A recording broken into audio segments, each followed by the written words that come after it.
तड़के सवेरे सवेरे हरि किशन मंडी से ट्रक में ताजी सब्जी भरकर ले आते हैं। मनोरमा जी, ओ मनोरमा जी, अरे ओ भगवान, अरे ओ सब्जी वाली, कहाँ हो? फटाफट से बाहर आओ। हाँ जी, आ गई। इतना हल्ला गुल्ला क्यों मचा रहे हो? अरे जल्दी से बोरी में सब्जियां निकाल कर हवा लगा दो।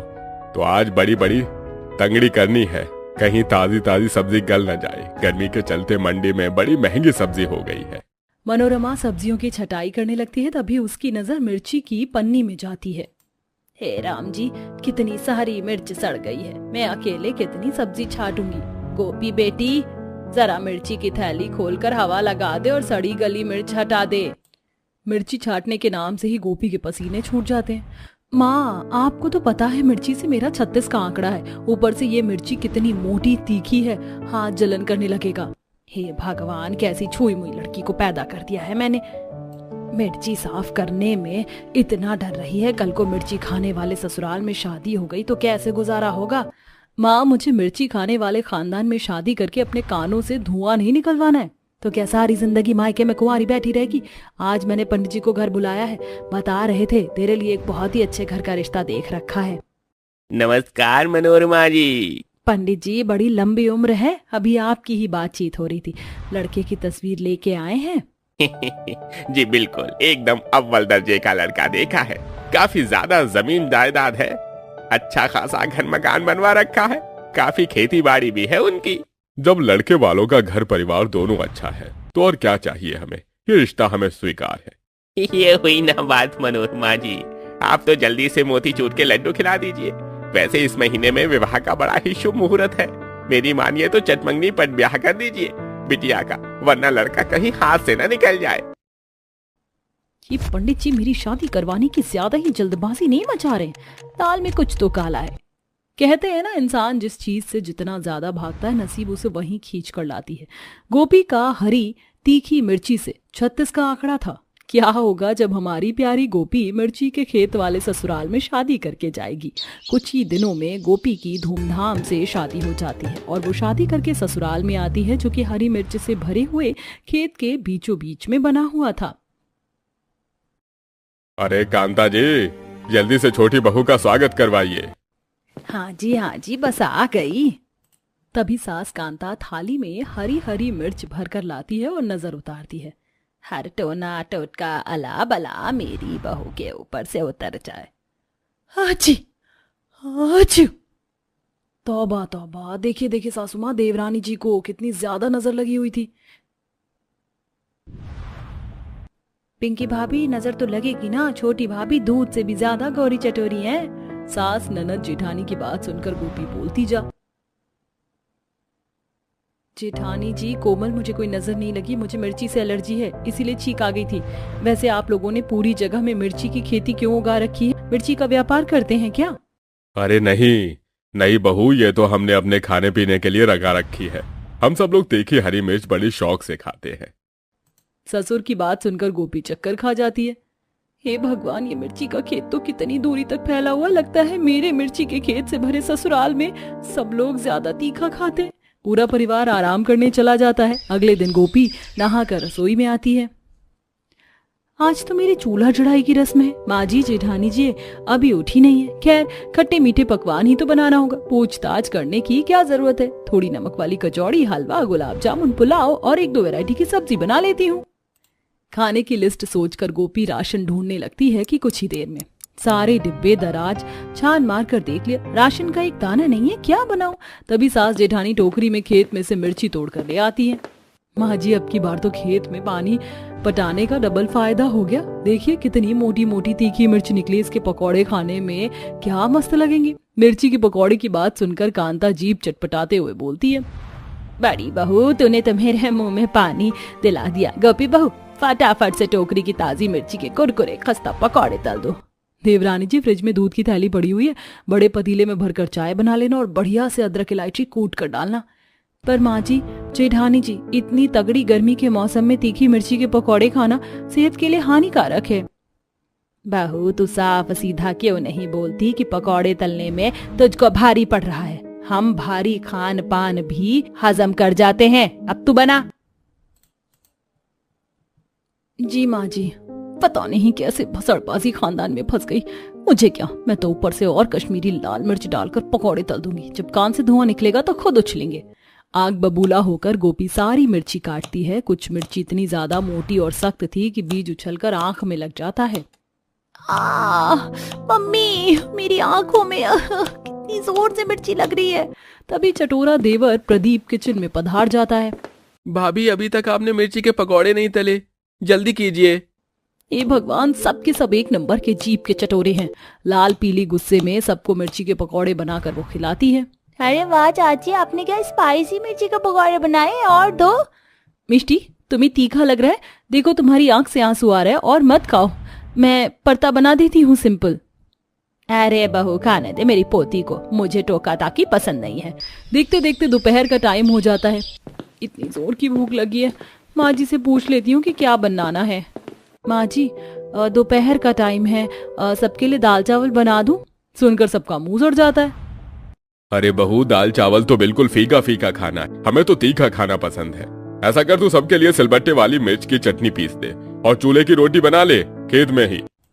ये सुनकर गोपी को तेज गुस्सा चढ़ता है कि भगवान, कहां से कहां मिर्च के खेत वाले ससुराल को चुनकर मैंने अपनी जिंदगी झंड कर ली है। भरी दोपहरी में गोपी खेत के बीचों बीच में सिलबट्टी की चटनी और चूल्हे की रोटी बनाकर खिलाती है। आहा, आज तो मिर्ची के खेत में मस्त ठंडी ठंडी हवा चल रही है पिताजी।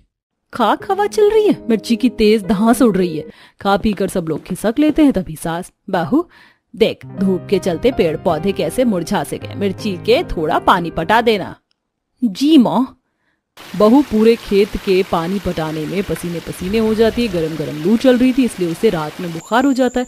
इसी तरह कुछ समय गुजरता है। मिर्ची के खेत वाले ससुराल में गोपी को हमेशा अपने ससुराल वालों की फरमाइश के अनुसार ही खान पान बनाना पड़ता है। कभी मिर्ची के पराठे, मिर्ची की चटनी, सब्जी, अचार, सब कुछ। हे भगवान, ये तीखी मिर्ची वाला खाना खा खा कर मेरे पेट की तो हालत खराब हो गई। आज खिचड़ी बना लेती हूँ। कमजोरी में ही गोपी किचन में जाकर खिचड़ी बनाने के लिए दाल चावल निकालती। तभी दोनों ननद रेशमा कोमल टपक जाती हैं। भाभी, माँ ने ये खेत में से पतली पतली मिर्ची तोड़कर भिजवाई है और कहा है मिर्च की तरीदार सब्जी बना लो। रेशमा, आज मेरी तबीयत बिल्कुल भी ठीक नहीं है, तुम खुद बना लो। मैं अपने लिए धुली मूंग दाल की खिचड़ी बना रही हूँ। दोनों भड़कते हुए कांता के पास आकर एक के दो जोड़कर आग में घी डालकर बताती हैं, जिससे सास राशन पानी लेकर चढ़ जाती है। बहू, हम तुझे अपने इतने बड़े मिर्ची के खेत वाले ससुराल में इसीलिए बहू चुनकर लाए थे जो तू खाना बनाने से इनकार करे। काम की ना काज की, दुश्मन अनाज की। चल अब सब्जी बना और फिर खेत भी साफ करना है। सास के बर्ताव से बेचारी गोपी की आंखों में आंसू आ जाता है। बेचारी भट्टी जितने तपते रसोई में सब्जी बनाती है। मिर्ची छोटी होने के चलते उंगली कट जाती है। मेरी उंगली। मैं तो बड़ा पछता रही हूँ इस मिर्ची के खेत वाले खानदान में शादी करके। थकी हालत में खाना खिलाकर बहू चिलचिलाती धूप में जाकर खेत की साफ सफाई करती है। तभी चक्कर खाकर गिर जाती है। गोपी, क्या हो गया तुम्हें? उठो ना। अरे माहिर बेटा, तू क्यों इतना घबरा रहा है? गर्मी लग गई होगी। माँ, मुझे तो लग रहा है कि भाभी झूठ मूठ में नखरे कर रही हैं। मैंने डॉक्टर को फोन मिलाया, अभी डॉक्टर साहब आकर खुद ही चेकअप करके बता देंगे। दूध का दूध, पानी का पानी हो जाएगा। डॉक्टर जैसे ही गोपी की खराब हालत को देखते हैं तो सबको खूब जोर से डांटने लगते हैं। आप लोगों को जरा सी भी खबर नहीं है अपनी बहू के बारे में। इनकी हालत काफी ज्यादा खराब है। लगता है आपके परिवार वाले मिर्ची का जरूरत से ज्यादा ही सेवन करते हैं। अरे गर्मी के मौसम में ठंडी ठंडी चीज खाई है, मिर्ची खाने से परहेज करिए, वरना बहुत ही भारी पड़ सकता है। डॉक्टर की चेतावनी सुनकर सबका कलेजा जैसे मुंह को आ जाता है। सब लोग आपस में सलाह मशवरा करके अब खेत की आधे से ज्यादा मिर्ची बेच देते हैं और अब अपने खेत में गर्मी के सीजन की हरी सब्जियां जैसे ककड़ी, खीरा, तोरी, बीन्स उगा लेते हैं, जिससे बहू रोजाना बदल बदल कर सब्जी बनाती है और सब लोग खुशी खुशी खाते हैं। खुशी। भैया, अच्छे से एसी फिट कर दिया ना? कूलिंग अच्छी होगी ना रसोई में? वो क्या है ना, मेरी बेटी को ज्यादा गर्मी में रहने की आदत नहीं है। अरे मैडम, अच्छे से फिक्स कर दिया है, देखो कितनी अच्छी हवा दे रहा है एसी। चलो, ये तो अच्छा हुआ, कमरे का भी एसी लग गया है और रसोई का भी। और समझी जी, हमने रसोई में भी इस्तेमाल करने वाले नए इलेक्ट्रॉनिक प्रोडक्ट मंगवा दिए हैं, बाहर हॉल में ही रखे हैं। शाम तक सब कुछ अच्छे से रसोई में सेट करवा दीजिएगा। हमारी बेटी को यहाँ किसी भी चीज की कमी नहीं होनी चाहिए। अरे मोहन जी, आप बेफिक्र रहिए। इतने समय से हम एक दूसरे के बिजनेस पार्टनर हैं और आज भगवान की कृपा से एक दूसरे के समधी बनने जा रहे हैं। आपकी बेटी अब हमारी बेटी है। तो फिर ठीक है, कल मिलते हैं, बारात लेकर समय से पहुंच जाइएगा। मोहन और शोभा के वहां से जाते ही, सुनिए जी, हमारे होने वाली छोटी बहू के माता पिता कुछ ज्यादा ही अजीब नहीं है। कमरे में एसी लगा हुआ था, लेकिन फिर भी उन्होंने नया एसी लगाया। और भला रसोई में एसी कौन लगवाता है? मनीषा मोहन भाई साहब की इकलौती बेटी है। तुम तो जानती हो कि मैं 4 साल से उनके साथ बिजनेस पार्टनर के तौर पर काम कर रहा हूँ। वो तो अच्छा हुआ कि उन्हें अपनी मनीषा के लिए हमारा बेटा छोटा वाला पसंद आ गया, वरना कहाँ मिलती है इतनी अमीर घराने की बहू। तुम भी अब ज्यादा मत सोचो, जाकर तैयारी करो, कल हमारी बड़ी और छोटी दोनों बहुएं आने वाली हैं। शोभा मिथिलेश के दोनों बेटे अखिलेश और जतिन की एक साथ शादी हो रही थी। जहां छोटे बेटे अखिलेश की शादी शहर की पढ़ी लिखी अपने पिता के बिजनेस पार्टनर की बेटी मनीषा से होती है, तो वहीं बड़े बेटे जतिन की शादी गांव में रहने वाली सीधी सादी गीता से। अब दोनों ही बहुएं घर के आंगन में खड़ी हैं अपने अपने दहेज के साथ। मनीषा भाभी, आप तो काफी कुछ दहेज में लेकर आई हो। वो तो लेकर आना ही था, इतने अमीर घराने से जो हूँ मैं। और देखो मैं क्या लेकर आई हूँ, एक नई स्कूटी। मुझे अखिलेश ने बताया था कि तुम्हें काफी टाइम से एक नई स्कूटी चाहिए। ओह माय गॉड, मुझे तो लगा ये स्कूटी आपकी है भाभी। आप वर्ल्ड की बेस्ट भाभी हो। अमीर देवरानी के लाए हुए दहेज को देखकर सभी काफी खुश हो रहे थे कि तभी बाहर आंगन से एक गाय सीता के पास आती है, जिसे देख सभी काफी डर जाते हैं। ये गाय कहाँ से आ गई? रामू, अरे ओ रामू, जल्दी से गाय को बाहर छोड़ कर आ। नहीं पिताजी, ये गाय मेरी है। मेरे माँ बाप ज्यादा कुछ तो दहेज में दे नहीं पाए।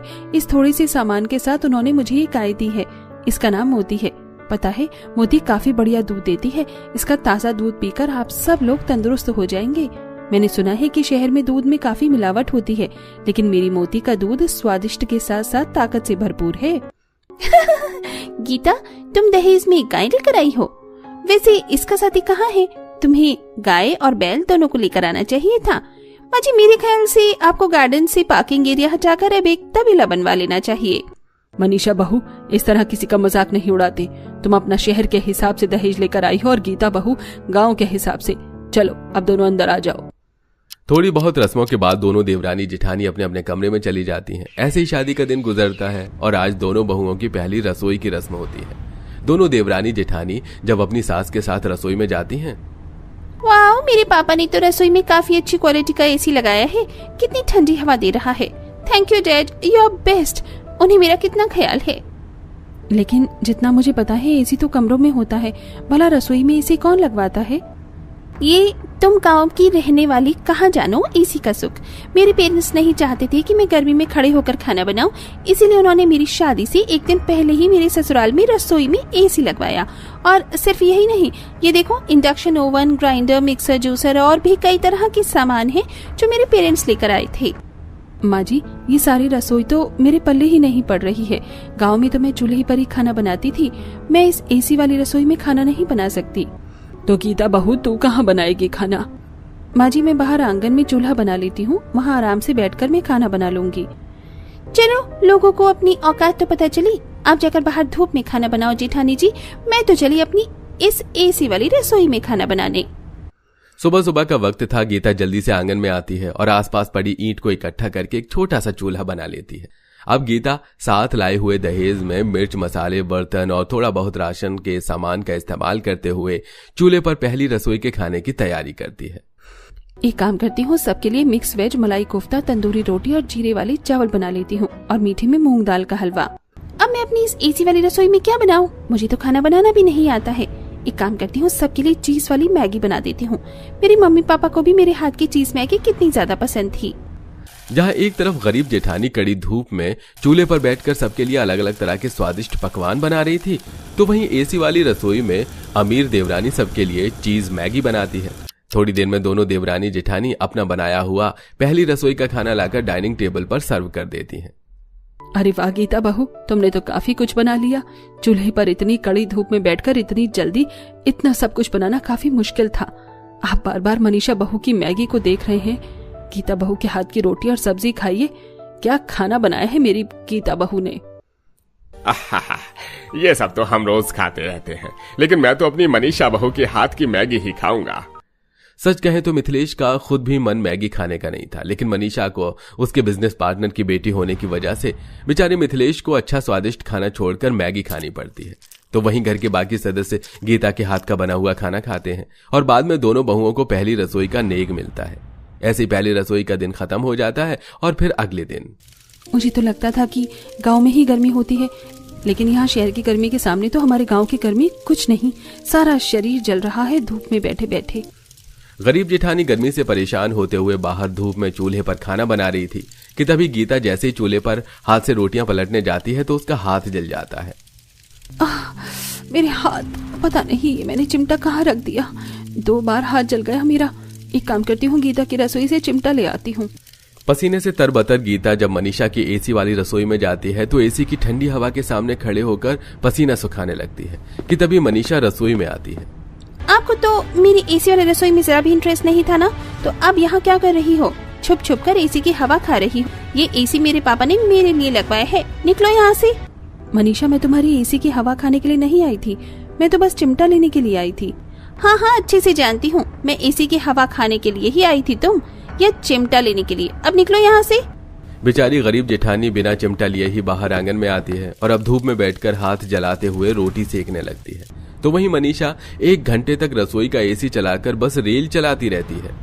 क्या बनाऊं? इतनी सारी वीडियो देख ली, कुछ समझ ही नहीं आ रहा है। एक काम करती हूँ, सबके लिए लाइट सैंडविच बना देती हूँ, जल्दी भी बन जाएगा। 3 घंटे रसोई में रहने के बाद मनीषा जब सबके लिए सैंडविच लेकर आती है। 2-3 घंटे से ये सैंडविच बना रही थी। अरे ये तो 10 मिनट में बन जाता है। पूरा दिन तू रसोई में रहती है, इतना भी एसी चलाना ठीक नहीं है। बहू, पता है बिजली का बिल कितना आता है? तो माँ जी, आपका ब्लड प्रेशर क्यों हाई हो रहा है? वो एसी मेरे पापा ने मेरे लिए लगवाया है और अगर आपसे बिजली का बिल नहीं दिया जाता तो कोई बात नहीं, मेरे पापा ये भी भर देंगे। मनीषा का यह बर्ताव घर में किसी को भी पसंद नहीं आता, लेकिन सब मनीषा की इस बदतमीजी को सहते हैं और ऐसे ही 1-2 दिन गुजर जाते हैं। मनीषा कई घंटे तक रसोई का एसी चलाकर कभी किसी के लिए बर्गर तो कभी किसी के लिए खाने में सिर्फ शेक बनाकर ले आती। तो वहीं गरीब जेठानी तीनों वक्त तक कड़ी धूप में बैठकर सबके लिए चूल्हे पर स्वादिष्ट पकवान बनाती। ये देखिए पिताजी, आज मैंने आपके लिए क्या बनाया है, वेज दम बिरयानी। माँ जी बता रही थी आपको ये काफी पसंद है। रुक जाइए पापा जी, आपको जरूरत नहीं है बिरयानी खाने की। आप मेरे हाथ का ये चाइनीज फ्राइड राइस खाकर देखिए, बहुत टेस्टी है। मनीषा के हाथ का खाना 1% भी मिथिलेश को पसंद नहीं था, लेकिन बेचारा बिजनेस पार्टनर होने के नाते मजबूर होकर जहां एक तरफ मनीषा की बदतमीजी सहता तो वहीं उसके हाथ का बेस्वाद खाना भी खाता। ऐसे ही कुछ दिन और गुजर जाते हैं। मनीषा सबके लिए अपनी एसी वाली रसोई में चीज रोल बना रही होती है, तो वहीं गीता हर रोज की तरह धूप में बैठकर चूल्हे पर खाना बना रही थी। तभी मिथिलेश गुस्से से तिलमिलाते हुए घर आता है। मिथिलेश की आवाज सुनकर सभी लोग हॉल में आ जाते हैं, तो वहीं मनीषा मिथिलेश के लिए चीज रोल लेकर आती है। पापा जी, आप आ गए? देखिए आज मैंने आपके लिए क्या बनाया है, चीज रोल। ले जाओ इस चीज रोल को मेरी आंखों के सामने से। मिथिलेश मनीषा के हाथ में रखी हुई चीज रोल को उठाकर फेंक देता है, जिसे देख मौजूद सभी लोग काफी हैरान होते हैं। मिथिलेश, ये क्या हो गया है आपको? इसके पिता ने मुझे अपने बिजनेस से निकाल दिया, मुझसे मेरी पोस्ट, रुतबा सब कुछ छीन लिया। उसने अब एक नया बिजनेस पार्टनर बना लिया है। सिर्फ उसी की वजह से आज तक मैंने इसकी सारी बदतमीजी सही। रसोई में घंटों तक खड़े होकर एसी चलाकर बेस्वाद खाना बनाती थी। मैंने सब कुछ सहा, लेकिन अब और नहीं। जैसे इसके बाप ने मेरे साथ किया वैसे अब मैं इसके साथ करूंगा। अब ये इस घर में 1 मिनट और नहीं रुक सकती। मिथिलेश मनीषा का हाथ पकड़कर उसे घर से बाहर निकालने लगता है, जिसे देख गीता अपने ससुर का हाथ पकड़ती है। पिताजी, आप ये क्या कर रहे हैं? आपके बिजनेस पार्टनर ने जो आपके साथ किया उसका बदला आप मनीषा से कैसे ले सकते हैं? जरा सोचिए, मनीषा आपकी बहू ना होकर आपकी बेटी होती और उसके ससुराल वाले उसके साथ ऐसा करते तो कैसा लगता आपको? जिस तरह पूनम आपकी बेटी है उसी तरह मनीषा भी किसी घर की बेटी है, वो जैसी भी है, लेकिन आपको कोई हक नहीं है उसके साथ ये सब करने का। सभी मौजूद लोग गीता की बात में हाँ में हाँ मिलाते हैं, जिसे सुन मिथिलेश को अपनी गलती का एहसास होता है। गीता बहू बिल्कुल ठीक कह रही है। मनीषा बहू, मुझे माफ कर देना। गलती तुम्हारे पिता ने की और सजा मैं तुम्हें देने चला था। ये सब देख मनीषा को अपनी गलती का एहसास होता है और जब अगले दिन गीता फिर से कड़ी धूप में बाहर आंगन में खाना बना रही होती है कि तभी मनीषा गीता के पास आती है। जेठानी जी, अब आपको कड़ी धूप में बैठकर चूल्हे पर खाना बनाने की कोई जरूरत नहीं है। मैं हूँ ना, मैं आपको अपनी एसी वाली शहरी रसोई का इस्तेमाल करना सिखाऊंगी। अगर कल आप पापा जी को ना समझाती तो मेरा रिश्ता तो कब का टूट जाता। मैंने आज तक आपके साथ जो भी व्यवहार किया, अपनी एसी वाली रसोई को लेकर मुझे माफ कर देना। तुम्हें अपनी गलती का एहसास हो गया, मेरे लिए यही काफी है। लेकिन मनीषा, अब तुम्हें भी अपनी कुछ चीज सुधारनी होगी। जिस तरह तुम अपने मायके में थी, ठीक उसी तरह ससुराल में रहो। ये जरूरी नहीं है, सभी को थोड़ा तो बदलना ही पड़ता है। गीता की बात सुनकर मनीषा अब रसोई से एसी हटवा देती है, जिसके बाद अब दोनों देवरानी जेठानी बिना किसी मनमुटाव के प्यार से एक दूसरे के साथ खाना बनाती है।